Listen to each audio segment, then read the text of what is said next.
What's going on, y'all? Mad Dad is back in this mad den. Here to talk to you about college football 27. So thank you all for watching, and I hope you're having a wonderful day. Now, the question, to buy or not to buy? I guess that is the real question right now in college football 27. You know, the game has just been out for a little over a week now, and these cards are still pretty high for a lot of our coin counts out there. And I know we see a lot of people out there with really stacked teams, and we're asking ourselves, should we be spending all our coins on these players? Do we really need these players to compete? Because I know there's some pricey cards out there. I mean, if we just jumped over to the market, to the catalog right now, and, and filter by the highest overall cards, you can see the ones, we're talking 1.8, 3.3, that's almost a mil, 1.4, for these top position players, and you're asking yourself, should I be spending, if I had that many coins, should I be spending that much on them? And some of us have more coins than others. I do have a little bit more coins than some people right now, so they're probably saying it's easy to say when you have more coins. But I'm telling you, I went budget for a while until I started getting a little lucky with my pack luck. As you can see, I pulled some BNDs in here that allowed me to do some things. These two BNDs right there really allowed for me a lot of flexibility in building my team. Especially as the coins started stacking up in the beginning. I'm telling you, playing head-to-head seasons, winning the Natty, that's like sometimes it's like 400K with the packs you get there. So the question is, did I need those players to win those games, to win those big games? And the answer is, I don't think, not really. Because there are some real good budget beasts. I want to call them budget beasts, but strategies you can do to make your cards a little bit more effective. I know some of you are saying, I need the best running back in the game. I need this bow, or I don't have him right now. Where do you go? Catalog. I had that bow. I did have this bow for a while, and you know what? He was great. I'm not going to lie. But right now, if you want to go out there and buy this bow because he's out of packs, I believe he is, what is he at now? Well, 900K. I saw him over a mil yesterday, but it's probably because they dropped some new cards in the game. But still, this one right here that I have, if you have the coins for 260, just as good, I feel like. And if you don't even have that many coins, I'm going to tell you about a back right here in the game that I had for like the first couple days, and I almost went back to him so many times. Even after I sold that limited bow, I'm like, I'm going back to this guy. This Chris Johnson right here. He's got, have you seen 85 speed, 85 excel. He gets, his trucking is not very good, but I'm telling you, he still breaks tackles. He plays really well. If you go to the auction house right now, you're getting him for 25K. 25, you're saving yourself over 200 just from the 85, not to mention 900 if you're going after that limited bow. So do I need that limited bow?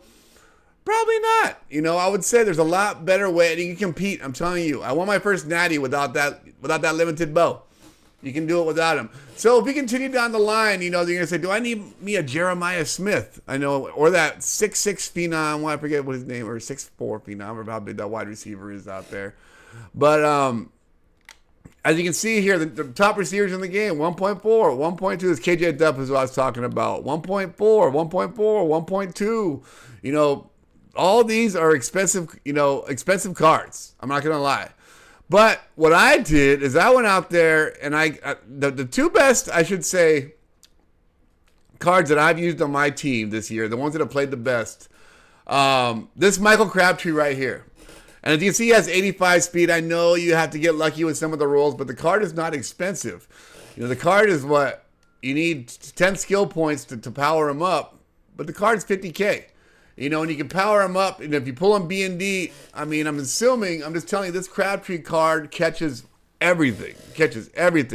These other two cards are free, just with the upgrades. You get the 85 speed on them. You don't need to spend. I know it's a gamble.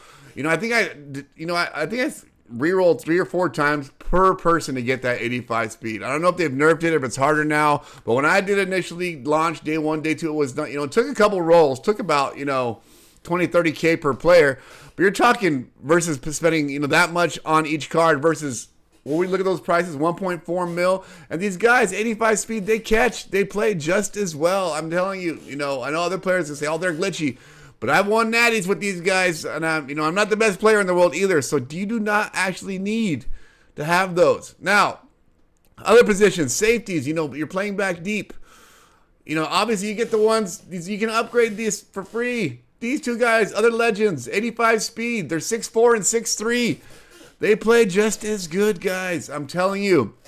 You don't need to be spending coins on those safeties back there. Cornerbacks. I'm going to tell you, I got really lucky with that Richard Sherman.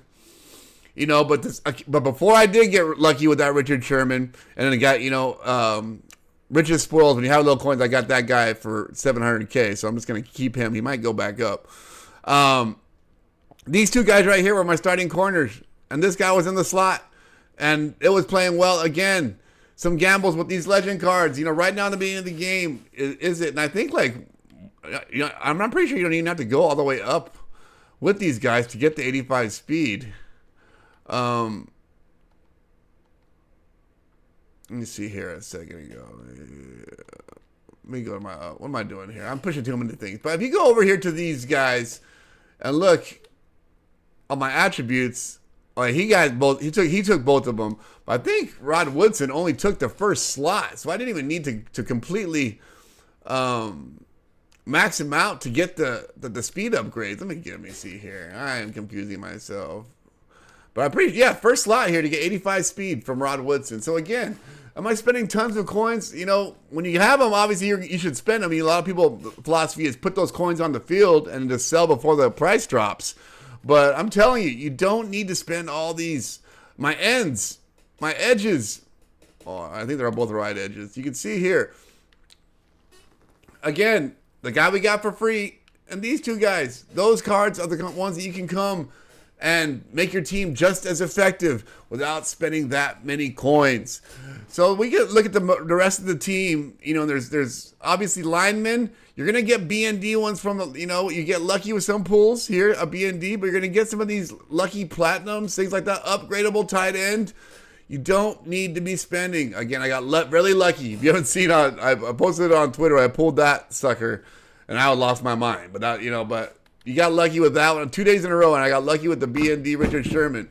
So, other than that, upgradable players, BNDs that I pulled from the events, things you can do without spending tons of coins, guys. So, when you ask me if you have millions and millions of coins and you're okay with spending money at the game, is it worth it? That's all up to you. But there are ways to win and to be competitive without spending tons and tons of coins, guys. So, comment down below. Let me know who you're really rocking with. Oh, also quarterback. I did go over quarterback real fast. This quarterback's, before I got really lucky with an RG3, I'll tell you who my quarterback was, and he was insanely good. And I pulled him B&D, again, from the packs, just from leveling up. Where is he at? And again, this DJ Lagway, he's 300K right now, so if you bought him, he is pricey, but still, if you look at his attributes here, that throwing power and that speed, the short accuracy, we got thresholds there that we're meeting. So it seems to be, as far as throwing power, 85 threshold seems to be where he's throwing good. Any accuracies that are above 85, this guy did not miss throws though. For these accuracies all over 80, so I'm almost going to argue that 80 gets you there too. So again, do you not need to spend? There's lots of cards you can get BND. Just look for those couple thresholds when it comes to quarterbacks. And you'll get yourself, you don't need to get yourself an RG3. Maybe you'll get lucky and pull one B&D when you knock out some natties or something like that when you hit challenges. So again, do it wisely. This game is, for some of us, we're only playing for a little while. Some of us are playing all year long. Don't need to have this game drops a lot of content. You don't need to stay updated with every new player at every position. Just have a team that feels comfortable, win some natties, get some coins, and slowly upgrade from there. Appreciate you guys for all the support. Please comment down below. Let me know how your team's going, and have a great day. Peace.